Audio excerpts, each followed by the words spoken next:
I dread to think how many hours I actually spent in that building. Every creak of those stairs is somehow evocative of huge memories of really the best years of our lives. Everyone always talks about the smell of 523 Finchley Road, and it's quite true. It hits you immediately. You just walk through that door and you are hit by that distinctive aroma, and it's no wonder none of us can forget it, because I suppose when all's said and done, it was and is the smell of our youth. It was a home. It was very much more a place where you went to schmooze, to talk, to have your very intense meetings about Kuppah and about Aliyah. This was all in the 50s, don't forget, I went on Aliyah in 1959. First went to Israel in 1956 on summer camp. It was a wonderful time, magical, long time ago. To give you an idea how long ago it was, I mean, we're talking, you know, Borachov hadn't yet taken up the triangle. A.D. Gordon hadn't told us what his initials stood for. And we'd only just celebrated the 50th anniversary of Ruth Morris taking over as president. Just the memory of walking up to the Ken on a Sunday afternoon, the excitement, either as a chanech, as a kid, you know, coming up to 4 o'clock, and that freedom that I'd have being in the Ken, and it was so exciting, and the little tingle of excitement, like you're going to a football match, but it's the Ken. And then getting older and becoming a madrich, and that excitement still, and the excitement of, oh, we're going to give what, you know, we're going to do such a good Ken for the chanachim, and how many are going to come, and what's it going to be like.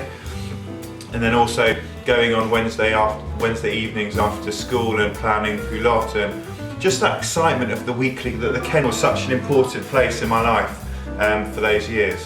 Whenever I was coming to Finchley Road, it was because I was, in the early years, it was because I was about to go on a camp, or it was because I was about to go to Israel. It's the start point for all my big Habonim experiences, whether that was Israel tour, Shna Hafshara. They all started the night before, having come down on the train or the plane from Glasgow with a night on this floor in Finchley Road. So I kind of feel like I know every nook and cranny of the floor.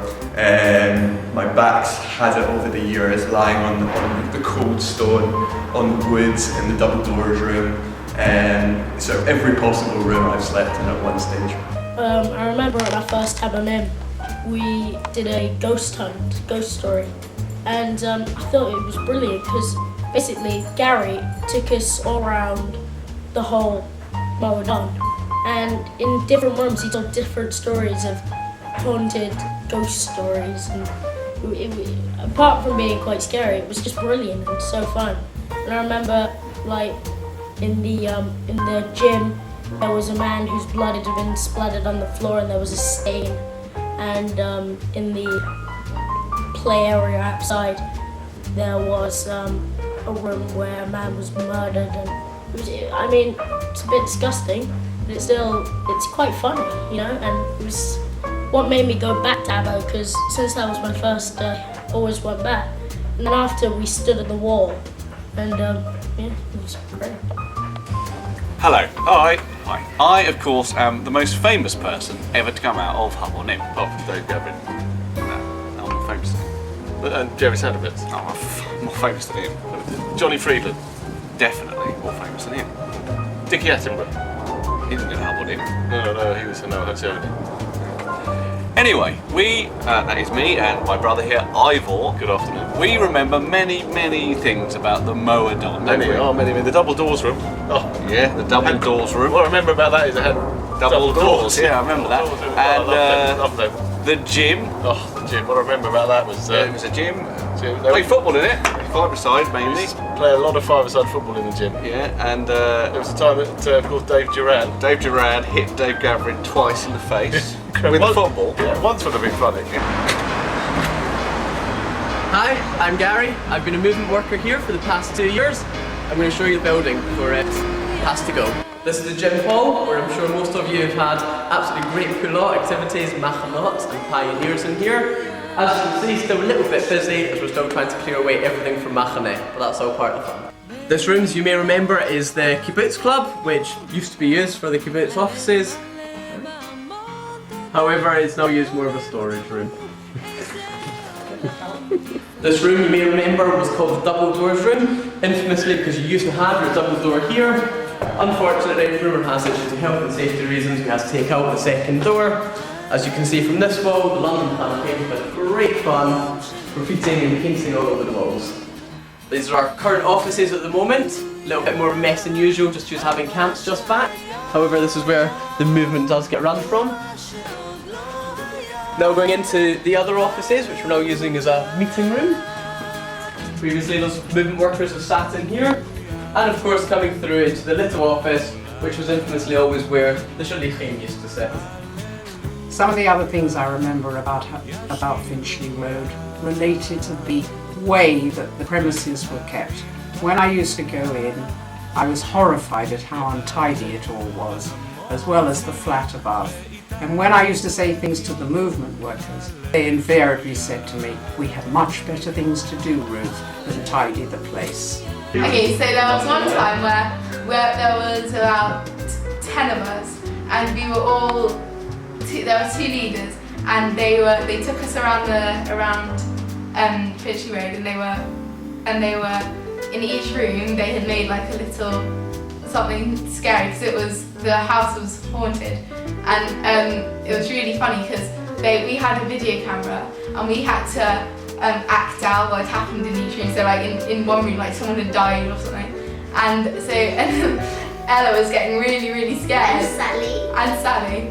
They were getting really scared, and they had to be taken out to be told that this was just a joke. It hadn't actually happened. Well, we owe a lot to Finchley Road, Ruby, I suppose. Yeah, well, we're together now. Yeah, after all these years. And 3 children later. 3 children later. Dan and I met in Habonim in 1973, and we've got this nice picture of us in a muddy field taken somewhere, with me and Mark Levison. And when someone showed me this picture, I said, "Well, I remember him, Mark." But who's the wanker in the parka? What a wonderful romantic moment. Thanks, Habonim. She still hasn't forgiven me. I wouldn't hold her hand when we were 12. So, I mean, I think one of the people undoubtedly who's going to be saddest about the closing of the Ken must be the owner of Atlanta Market. I mean, that if anything's a Habo institution, along with David Aram and Mavis and Chutzot and Rikard Elm in the Ken, it's Atlanta Market. Going every week on a Sunday with the Kuppah to buy the giant bars of Milky Bar and enormous packets of salt and vinegar crisps, and I'm sure they're weeping. You know, it was just one thing after another, from being a kid, growing up, being a leader, being a Rosh Ken, running the show, Israel camps, 120 people, trying to find a space to sleep in the gym, just pure carnage. I mean, 14 years of carnage, what can I say? And it was great, wasn't it? Amazing.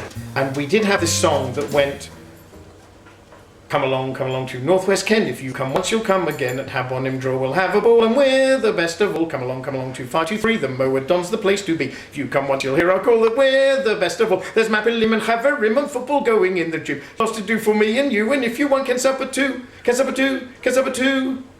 Dilum dilum dil yum yum yum dilum dilum dil yum yum yum dilum dilum dil yum yum yum dilum dil yum yum yum. Things were that good.